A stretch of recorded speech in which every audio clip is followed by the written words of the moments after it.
Hi guys, it's Kelly Latevola here, and I'm back with another video for Neat and Tangled. Today I'm going to be using some products from the newest release. This is the Stitch Slopes, the Bunny Slope stamp set, and then the coordinating dies. I am going to be stamping out my images, and I stamped out a bunch of them in Intense Black ink from Simon Says Stamp because I'm going to be doing some Copic coloring. I thought this stamp set was totally adorable. I really like how many images you get, even though it's kind of a smaller set, and it's super easy to build a scene with, which is exactly what I'm going to be doing today. And it's not even a one layer scene because I'm using dies. Aren't you proud of me? I mean, I'm still Copic coloring, so I'm really not branching out that much, but you know, I'm branching out a little bit. So I wanted my bunny to be white. I prefer to color any objects white with the cool grays. That's just my preference, but you can definitely use warm or toner, neutral, whichever ones that you have. And when you're coloring something white, you're just adding in the shadows, really. So I'm adding in shadows kind of underneath his hat, where his ear is bent over, on his belly. I tend to color just like as a leftover from the one high school art class I took, as if my light source is in the top right-hand corner. So I'm going to be adding my shadows to the left-hand side.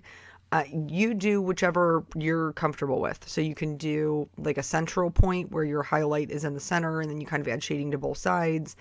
Or if your light source is in the left, then your shadows would go on the right. Whatever comes naturally to you. There isn't a right or a wrong way. This is just the way that I always do it. So I'm adding shadows. Like I said, you're just adding the shadows when you're coloring an object white. So I am adding in some C5, but I'm only adding in just like a teeny tiny amount so that I basically can get that contrast. He's going to look pretty gray, like a little dirty bunny for right now because we haven't really added in any other colors. So when you have that gray on white, it does look dark. But as we add more colors to their little outfit and put them inside the scene, it will start to look more white. So just hang tight. I picked two brighter RVs to add just a little bit of color to the ears and the nose. I'm going to blend that out with a lighter RV00, and I'm also going to use that to add a little bit of blush to the bunny's cheeks because, man, if you're out there hustling some ski slopes, you're going to be red-cheeked, breathing hard. I don't know. I've never been skiing, but I've seen pictures, and those people look like they put in work, which is probably why I've never been skiing, because work. Anyway, I picked kind of some desaturated colors I knew I wanted to make my quote-unquote snow background shaded lilac distress ink. So I picked the colors that I thought would go really well with that. It's like a lavender color. So again, I'm adding the shadows on the left-hand side of my image. For the scarf, I'm adding it kind of to the left and the right so that the highlight's in the center. That's going to give it some movement. Looks like it's waving where something is... I guess when you add the shading, it helps create those peaks and valleys, which visually creates some movement within the object. And again, I'm not adding a ton of the darker color. I am adding a little bit more than I did with the C5 because I do want it to look pink and like it has some depth. But this color combination is not traditional. It's not something that you're going to find in a Copic set. It's an R81, I'm sorry. Is it? Yeah, it's an R81, an RV34, and an R56. So that isn't necessarily anything that you would see together like the violets we're going to use, which is a V22, 25, 28. Those ones are a set. That's a natural blending group. But that doesn't mean that you always have to follow what is a natural blending group. You can mix and match. And even though I use two R's and one RV for the scarf, they still go very nicely together. So just keep that in mind when you're purchasing your Copics or the Copics that you have in your arsenal. It's okay to kind of mix and match if those colors look like they would work well together. Try it on a scrap piece of paper. There's no need to just, buy every single blending group. You may have something that will already work or something that will work that you already own.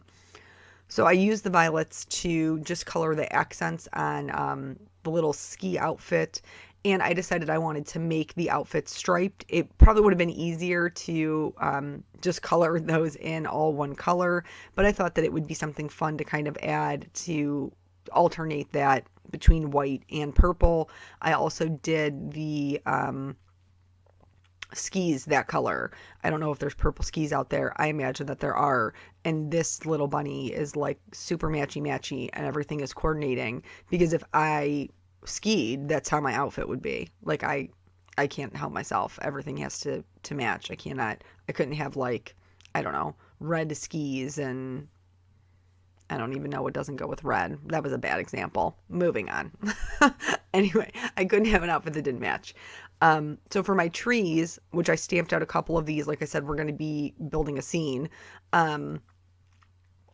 I decided to just fill them in completely with my lightest color, and then I'm going to add little flicks of color coming down from each like segment of the tree, so that it does have some depth and those layers look like one is coming out from underneath the other. If you've watched my videos before, you've heard me say it. Typically, if an object is meeting another object, if two things are laying on top of one another, there's going to be a shadow. Can't go wrong with that. So here I'm just working out from my lightest color to my darkest, from my darkest back into my lightest. I probably should have made the little tree slightly darker than the big tree, because in real life they wouldn't exactly be the same color. Things that are more compact do tend to look darker.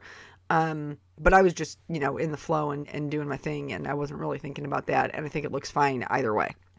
I probably don't even need all this shading, to be honest. Probably could have done a couple of lines underneath each segment and it would have got my point across. So sticking with that kind of desaturated colors that I have already been using, I decided to go with the B90 family for my, what are they, what are those called? Why is that eluding me? Anyway, the way that they're shaped, I decided to add the shading kind of to the center, just to give them a little bit more shape.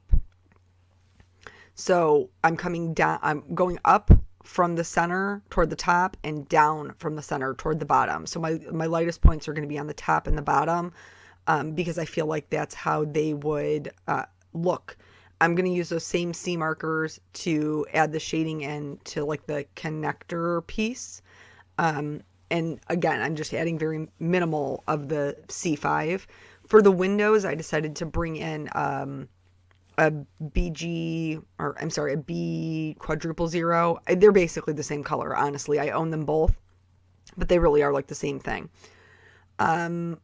Outfit, because I just love adding details. I can't help it. I decided to make the hat and the scarf polka dotted, and then I like a bold black outline, so I outline all of my images. If you're going to do this, make sure you do it before you do the die cutting, because I've made that mistake before, and then I'm chasing these little die cuts all around my desk trying to outline them, and it's just it's not good. Just putting my dies in place. I'm going to hold them in place with some washi tape. And then I have some glitter paper. It's actually white glitter paper from Simon Says Stamp. And I'm going to use this to cut out my snow drifts. So you get two in the stitched slopes set. And I used both of them to cut out two separate pieces. Here, I didn't want my background to be just white. I wanted something that was going to be a little bit more interesting. So I'm kind of laying this out so I can see how everything is going to look. And then I'm going to take a pencil and I'm going to very lightly mark on the white cardstock where my slope's going to be. And then I'm going to do the same thing for the secondary slope so I can see where that's going to sit. There's that, why can't I think of the name of it? I just said it. I literally just said it, guys.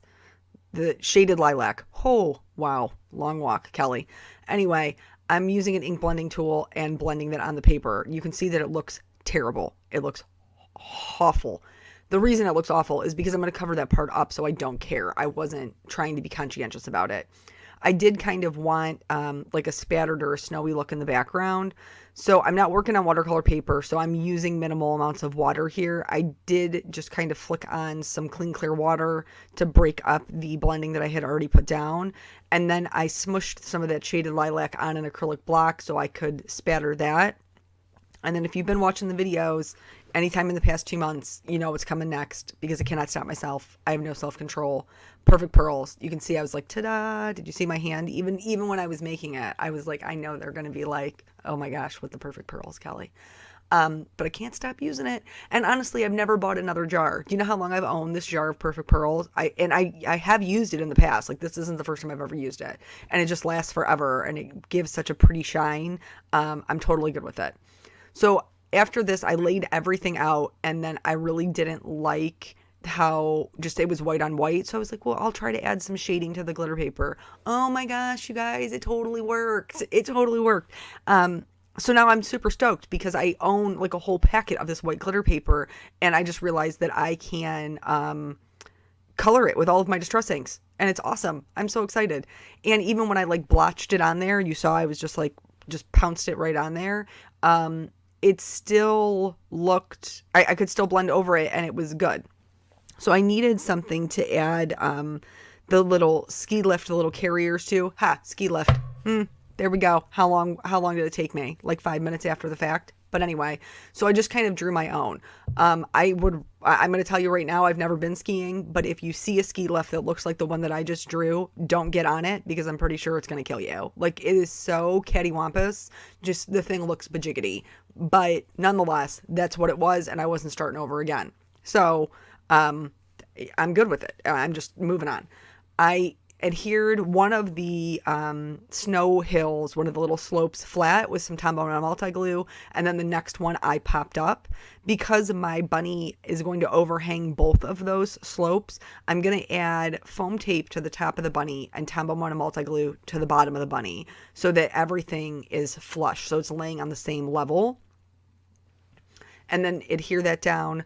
I did not take my foam tape or my glue all the way up to the edges of my snow, my die cut snow, because I wanted to be able to put these trees, I wanted to be able to slide them behind there. And then for the tree, which I don't even think I showed you, but for the tree on the one that's popped up, I did the same thing that I did with the bunny. So part of it has foam tape and part of it doesn't.